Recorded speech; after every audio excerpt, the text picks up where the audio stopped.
Football is going ahead. Well, it looks like it is anyway. I think for me to be 100% convinced, I want to see what happens maybe 2 weeks after the schools have gone back.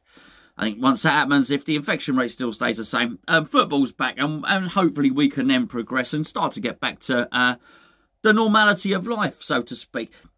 What I particularly like, and really what today's video is about, are the noises and the rumours that I've heard coming from the West Ham's training ground, because it appears to be that it's quite a happy place. It appears to be that everybody is quite confident. And I don't just mean in terms of the football or staying up. For the first time ever, you've almost got to separate football from what is actually happening on the training field. You've got to separate the league standings from almost the players' happiness, the players' mental well-being, and the players' mood, because mood is critical. And apparently, at the West Ham training ground at Rush Green, it's been a happy place. There's a lot of laughs, there's a lot of jokes. I think there's a lot of release of cabin fever, a lot of people just pleased to be back at work, pleased to be amongst other people, amongst their mates, their workmates. And apparently, a lot of them have taken to it like a duck to water.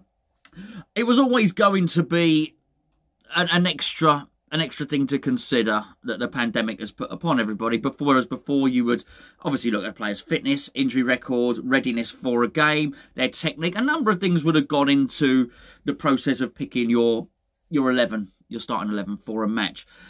Of course, now you've got an added thing, which is how committed is a player, how well has he managed his own mind through all of the pandemic, the lockdown, all that sort of thing. How keen is he to get out there and play? There's a whole other section that which really you've got to consider. And when David Moyes looks into the whites of the players' eyes, he's going to want to see that they're not afraid to go into attack, or that actually they are fully invested in what they're doing in terms of getting back to playing football.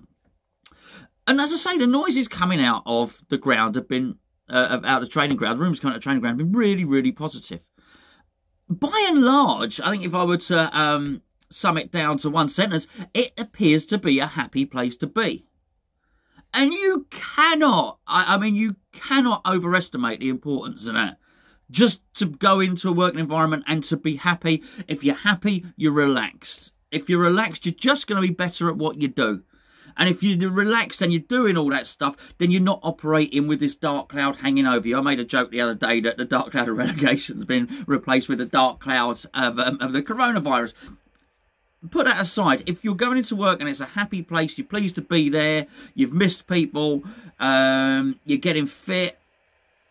I mean, these are good things, and not things we should have ever taken for granted, because they wasn't always a given that they were going to happen.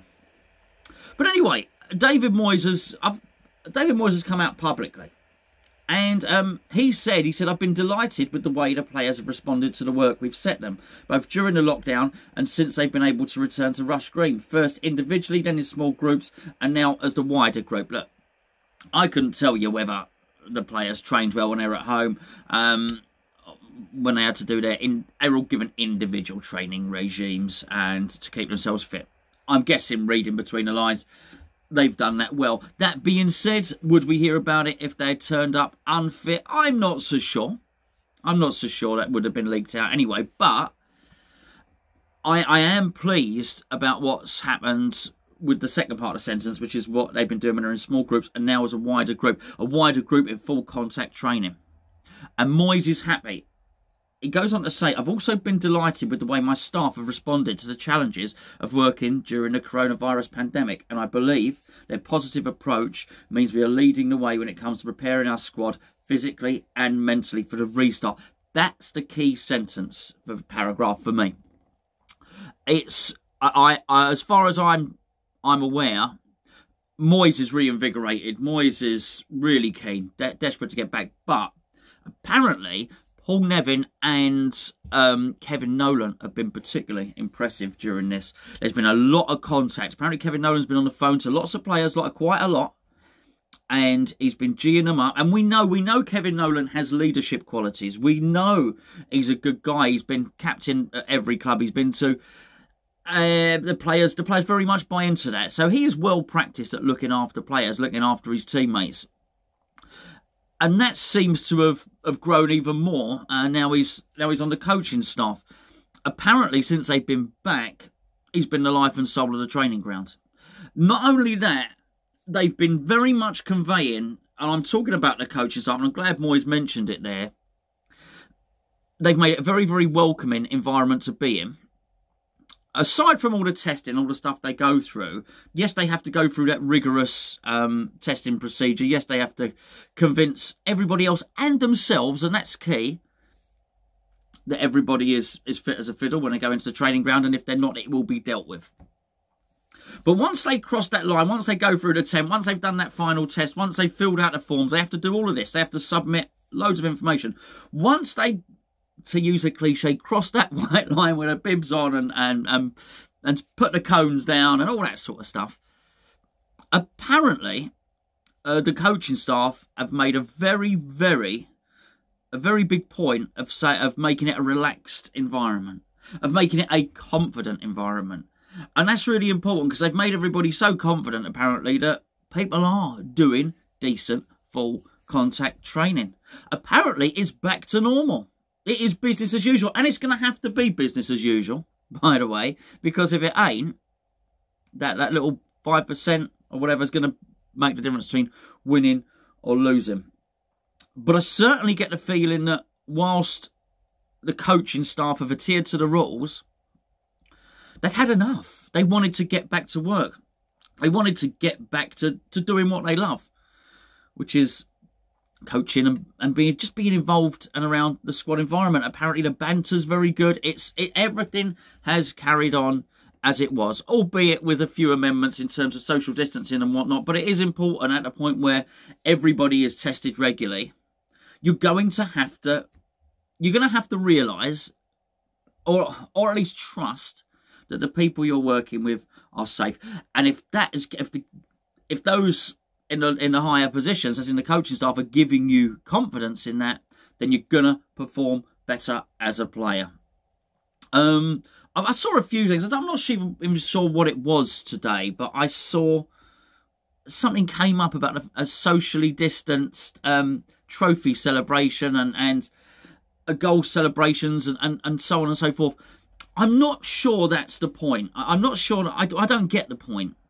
Because I think if what you're doing is tackling someone, if what you're doing is jockeying with someone, if you're going in training, you're having contact with people, then I think once you're in that sense. I think what is the point in spending a week with everybody? You know, going up, challenging for headers, wrestling someone off the ball, having full contact for 6 days of the week, yet on the 7th and for 5 minutes you think, oh, I'll leave it alone, we won't celebrate properly or whatever. I don't get it. If there is damage to be done, it will have already been done.